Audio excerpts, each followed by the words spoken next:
Good morning students. आज हम chapter 4 देश के प्रति हमारे कर्तव्य पढ़ेंगे। बच्चों, हम जिस देश में रहते हैं उसके प्रति हमारे कुछ कर्तव्य होते हैं। हमें हमारे संविधान में कुछ अधिकार और कुछ कर्तव्य दिए गए हैं।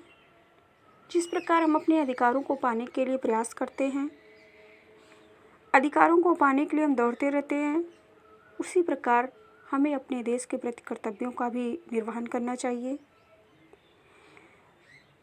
हमें अपने देश के संविधान का सम्मान करना चाहिए, अपने देश के झंडे का सम्मान करना चाहिए, राष्ट्रगान का सम्मान करना चाहिए।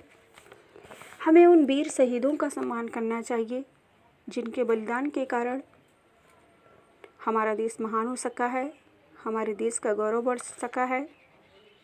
हमें उन महान पुरुषों का सम्मान करना चाहिए जो हमारे देश के लिए अपने प्राणों का बलिदान कर गए। लेखक ने बताया है कि एक देशभक्त नागरिक अपने देश के लिए अपनी कुर्बानी कर देता है, अपने प्राणों का बलिदान कर देता है, अपना सब कुछ त्याग देता है। और इस पाठ के माध्यम से लेखक ने हमें यही समझाया है कि अपने देश के प्रति सदैव वफादार होना चाहिए। ऐसे कोई कार्य नहीं करने चाहिए जिससे हमारे देश को और हमारे देश के लोगों को नुकसान पहुँचे। लेखक ने देशभक्ति के बारे में एक ऐसे युवक के बारे में बताया है।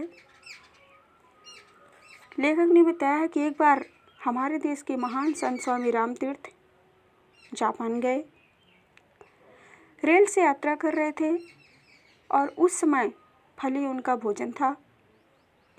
एक स्थान पर गाड़ी रुकी तो उन्होंने वहाँ फल की खोज की, किंतु उन्हें फल प्राप्त नहीं हुए और सहसा उनके मुंह से निकला, शायद जापान में फल नहीं मिलते।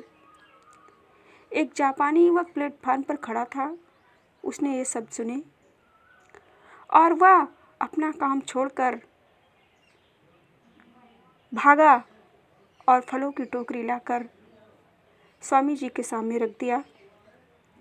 स्वामी जी ने समझा या कोई फल बेचने वाला है, उनके दाम पूछे। उनसे उस युवक ने कहा कि यदि आप मुझे फल का मूल्य देना ही चाहते हैं तो अपने देश में जाकर किसी से यह मत कहिएगा कि जापान में फल नहीं मिलते, बस यही इन फलों का मूल्य है। उस युवक के देशभक्ति को देखकर स्वामी रामतीर्थ मुग्ध हो गए और उन्होंने इस कार्य से अपने देश का गौरव बढ़ाने वाले उस युवक को सराहा। लेखक ने बताया है कि हमारे देश के कुछ नौजवान, कुछ महापुरुष अपने कार्यों को द्वारा अमर हो गए। उन्होंने इस देश को आज़ाद कराया। इस देश को ऊंचाई तक पहुंचाने के लिए उन्होंने अपना सर्वस्व त्याग कर दिया। लेखक ने बताया है कि हमारे देश को दो बातों की सबसे पहले और सबसे अधिक आवश्यकता है, एक शक्तिबोध और दूसरा सौंदर्यबोध।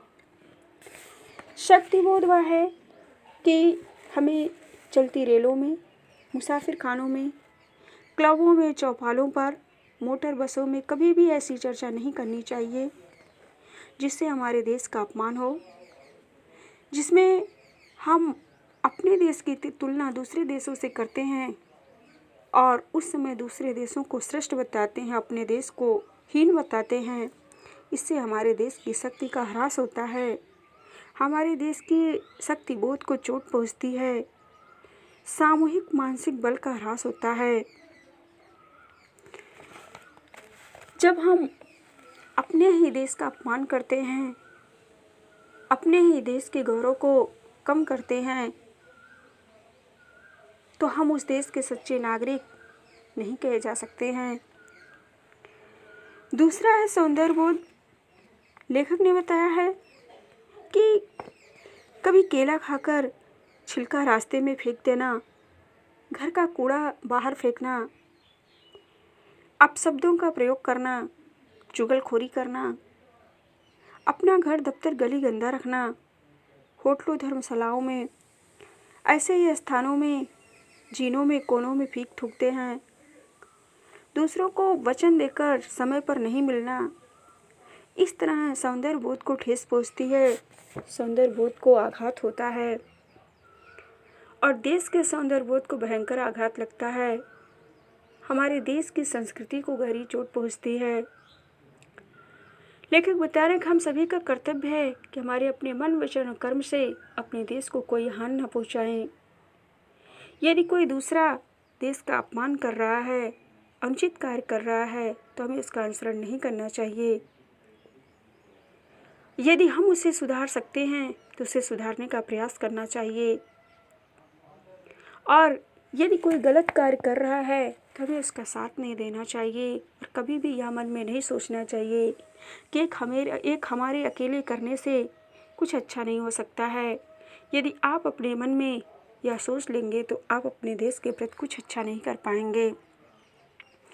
आप अपने देश के प्रति वफादार रहिए, अपने देश के प्रति कर्तव्यों को पूरा करते रहिए और आपको देखकर आप ही की तरह और भी ऐसे नौजवान ऐसे कार्यों को करने लगेंगे,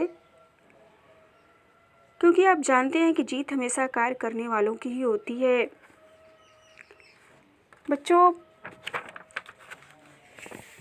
हमें इस पाठ से यह शिक्षा मिलती है कि हमें कभी भी अपने देश के प्रति गद्दारी नहीं करनी चाहिए, देशद्रोह नहीं करना चाहिए। जिस तरह से हम अपने घर को स्वच्छ रखते हैं, साफ रखते हैं, उसी तरह अपने देश को भी स्वच्छ रखना चाहिए। अपने देश के में जो बुराइयां फैल रही हैं उसे दूर करने का प्रयास करना चाहिए। एक देश का एक सच्चा नागरिक बनकर देश के संविधान के नियमों का पालन करना चाहिए, कानून के नियमों का पालन करना चाहिए और हमारे देश में जो भी कानून, जो भी नियम चलाए जाते हैं, दूसरों से भी उसका पालन करने का निवेदन करना चाहिए, तभी हमारे देश का विकास हो सकता है। हमें दूसरे देश में जाकर अपने देश का गौरव बढ़ाना चाहिए और यदि कोई विदेशी हमारे देश में आता है तो हमें उसका भी सम्मान करना चाहिए ताकि वह अपने देश में जाकर हमारे देश की प्रशंसा कर सके, हमारे देश की सराहना कर सके।